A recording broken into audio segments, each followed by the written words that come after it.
اسرائیل پاکستان کی ثالثی میں ہونے والی جنگ بندی سے اس لیے خوش نہیں ہے کیونکہ جنگ بندی نہیں بلکہ جنگ اسرائیل کے مفاد میں تھی اور اسرائیل کے وزیر اعظم نیتن یاہو چاہتے تھے کہ امریکہ اسرائیل کی خاطر اس جنگ میں اپنا سب کچھ جھونک دے اور ایران میں اور تباہی پھیلائے اور نیتن یاہو کو سیاسی لائف لائن مل جائے، مگر پاکستان کی کوششوں سے ہونے والی جنگ بندی نے نیتن یاہو کی خواہشات پر بھی پانی پھیر دیا۔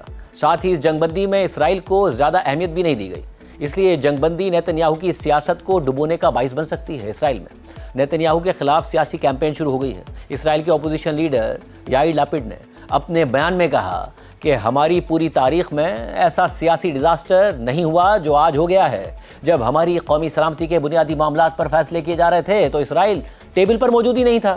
اسرائیلی فوج نے وہ سب کچھ کیا جو اس سے کرنے کا کہا گیا۔ اسرائیلی عوام نے ثابت قدمی دکھائی، لیکن ملک کے وزیر اعظم نیتن یاہو پولیٹیکلی اور اسٹریٹجیکلی ناکام ہو گئے ہیں اور وہ اپنے ہی مقرر کردہ اہداف میں سے ایک بھی ہدف حاصل نہ کر سکے۔ نیتن یاہو کے غرور، غفلت اور ناقص اسٹریٹجک پلاننگ کی وجہ سے ہونے والے سیاسی اور اسٹریٹجک نقصان کا ازالہ کرنے میں اسرائیل کو برسوں لگ جائیں گے۔ اسی طرح گزشتہ رات سیز فائر کا اعلان ہونے سے پہلے بھی اسرائیلی اپوزیشن لیڈر یائر لیپڈ وزیر اعظم نیتن یاہو اور ان کی حکومت کو کڑی تنقید کا نشانہ بنا رہے تھے۔ انہوں نے اپنی ایک پوسٹ میں لکھا کہ نیتن یاہو اس وعدے سے پیچھا نہیں چھڑا سکتے جو انہوں نے اسرائیلی عوام سے کیا تھا، اور یہ اسٹریٹجک وکٹری کا وعدہ تھا۔ اس وعدے کا کیا ہوا؟ اسرائیلی اپوزیشن لیڈر نے مزید لکھا کہ اسٹریٹجک وکٹری کا مطلب ہے رجیم چینج، ایٹمی ہتھیاروں کے خطرے کا خاتمہ، بیلسٹک میزائلز کے خطرے کا خاتمہ، حزب اللہ کو کچل دینا، ایران کے معاشی انفراسٹرکچر کی تباہی۔ اسٹریٹجک وکٹری کا مطلب ہے کہ ریاض میں سعودی عرب، متحدہ عرب امارات، بحرین اور مصر کے ساتھ ایک ایسے اجلاس میں جنگ کے خاتمے کا اعلان ہوتا